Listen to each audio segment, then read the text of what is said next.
Hello, Renee Flamont here. You guys know this is one of my favorite topics. One of my favorite. In fact, I pulled the title exactly word for word off video 415. I didn't rewatch the video, so this will have its own take. But I cover this issue a lot for a reason. The thing that bothers people the most, other than the way they treat us, is people obsess over the new supply, right? And I have people in private coaching that obsess over the new supply. I have people in the audience on here that obsess over the new supply. And I wanted to tackle this again using that title because it's truly how I feel. And I want you to listen to me because by the time I'm done with this video, I hope I convince you that the new supply is absolutely nothing but a place of worry and extreme worry. Now you might say, well, they don't know it though. They're in bliss. It kills me that they're so happy and I see pictures and all this business. You know what kind of person that they're involved with, right? And you put your own pronoun in to make the story your own. We always say that. Mine is he for a romantic partner, so my stories follow that. But you insert your own pronoun and make the story your own. She's over there being bestowed upon her this love bombing. And it bothers us as X Supply. For a little bit it does. And it did me too. It did me too until I figured the rest of it out. As Paul Harvey, rest his soul, used to say, the rest of the story. And that is this. The entire, I'll just use myself as an example, but this is rampant. It's rampant in the narcissistic world, life, habits that they do. But let's just talk about, I'll use my stuff as an example. I've told you before, for a year after, and he was already going with this girl, telling him, love you, gonna get married, gonna move in, you're my girlfriend, you're my world. That's what he's telling the new supply. And he's coming to me still, every month, calling me and telling me all the same things. Still, I still love. You might say, well, she doesn't know. What doesn't know doesn't hurt her. No. The truth of your narcissist is that they are going to play all of this all the time because nothing just goes along as a smooth ride, right? So the minute the narcissist hits any bump, argument, questioning, parameters being set, upset, fight, which you know those happen all the time when you're involved with a narcissist. Your life is, it's all suspicion all the time. It's horrible. The minute the narcissist encounters that, he's going to go back to you. If it's not you, like my narcissist doesn't come back to me anymore. It's been a couple of years because I told you what I did to nail the coffin shut in many videos. You don't think that that means that he's not formulating other new supply, do you? I don't for one second think, because he's no longer contacting me, that he ran off into the sunset with that new supply at the time a couple of years ago. He could be on his 8th new supply by now.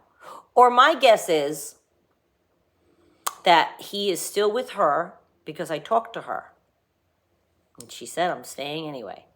She was in it, and had already gone through it, both from her words and his. Wasn't leaving, was staying anyway, right? The whole time he's been with her, I'm guaranteeing you, since he couldn't come back to me, he had to grab and find and nurture and pursue and woo and court other new supply. Because the second they have a bump in the road, I never finished the sentence from 2 minutes ago, I'm very sorry.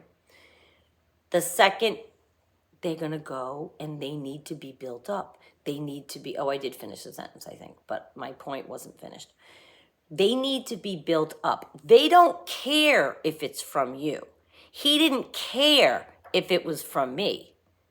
Every time he called me, I'm sure he called 7 women, 10 women, whoever's on his roster, whoever were his bench warmers at the time. I have left his bench. I'm no longer in his dugout. So he wouldn't contact me. But I want you to understand that does not mean their dugout is empty. Is that the bench, right? Bench warmers in a dugout. I'm thinking that's where that word comes from. Okay.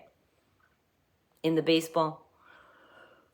I want you to understand that the new supply being a place of worry is because they know what's coming down the pike. Even in the beginning when they're being love bombed and they don't know yet. They've seen a million flags. They've washed them away.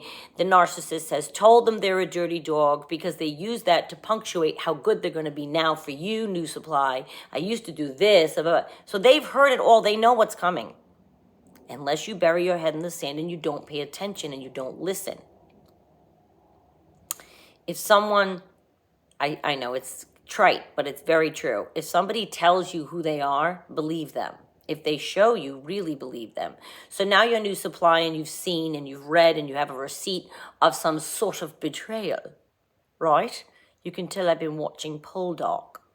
I can't stop. I'm starting it all over again, you guys. They know in their life now that they are with somebody who's betrayed them. That's their lot in life. That's what the new supply is going through life feeling. So from the very first time that the rug is pulled out from under them, now they're living the life that you led the last however many years you made it. We have some warriors in this audience, 30, 40, 20, 10 years. And we have some 2 years, 6 months. But you know what that feels like after that first, I call them disaster dates, when the thing happens, the thing, you found out the thing. We all have a list of disaster dates, don't we? A collection of them. So does the new supply. And if she's bothering you, or he, again, own pronoun, because you think that they're in the interim of love bombing, and no, I'm telling you, I saw the picture. He looks happy. If I hadn't deleted them all, because I delete immediately. I don't keep anything like that. If I break up with someone, they're out of my phone. I don't keep any pictures ever. But if I could show you, we looked happy too. I never post. The only private social media I have is Facebook, because that's family and friends, and like somebody who knows me can become my friend. Like, it's very private. I keep it private. I've never posted, this is my boyfriend in a relationship. I've had it since 2009. I don't do that. It's just me. Now, an incidental picture, I think, 2 times has had a picture of someone I was dating at the time. But I don't do like, this is my relationship. And no. My Facebook says single, divorced, and it will say that until I got married again. But I understand that they triangulate exes with the social media. I'm aware of it. I know, and it's painful to watch. I've never been connected to anyone I've dated on social media. That's another thing I've never done. Maybe because they just happen to not be on it, but I'm not friending. Do you need to friend me? No. You're in my life. You don't need to be all in my... No. But I understand how painful it is. And I want you to understand that they are going through the same exact pain as new supply. It is the worst place to be because they have yet to have the rug pulled out from under them in the love bombing. I think the love bombing is actually the worst place. When we feel the most blissful, they haven't yet done something, but we've had just enough red flags that we can smell trouble. That, to me, is the absolute worst place to be. I think once the rug is pulled out and the new supply after you has all that trauma and disaster date to deal with, they're in a better place than before the rug was pulled out. Because at least now some part of them knows, okay, so this isn't everything I thought. This isn't all in a bucket of chicken that I thought, right? They start to realize that perhaps there'll be another one. They start to realize, oh, this is the narcissist character to do this. Because they never have a good reason for doing it. Do you know what I mean? And by it, define it in your own thing, your own disaster that you found out on your disaster date. They do that throughout their lives, regardless of which supply they're with. They need to be worshipped on a continuous basis. If you know any narcissist, personal friend, family member, business partner, or an ex, and you can't show me people in their life that they keep in it who, throw compliments at them. They're sycophantic even, like all the words, all the, whoa, you're this, you're that, laugh at their jokes. They keep people in their lives to do that. If their romantic relationship is on the rocks and they're not getting that from their romantic partner in that way, they will go find it. And the new supply is going to have that happen to them. At least in our position, we're healed or healing, right? Even if you don't feel healed, you're healing if you haven't been with him for 10 months, 2 years, 6 months. You're on your road to, you've been doing no contact. It takes a lot to break away from this kind of relationship because you're, like I'm a teacher, trauma bonded, right? We talk about that all the time. You have cognitive dissonance. You stay stuck. You can't break away. Once you do, it's a very big feat. And you think I'm going to be jealous over new supply knowing that's coming for them? I never felt jealous for 1 second once I learned all this. Not even for 1 second. I felt bad.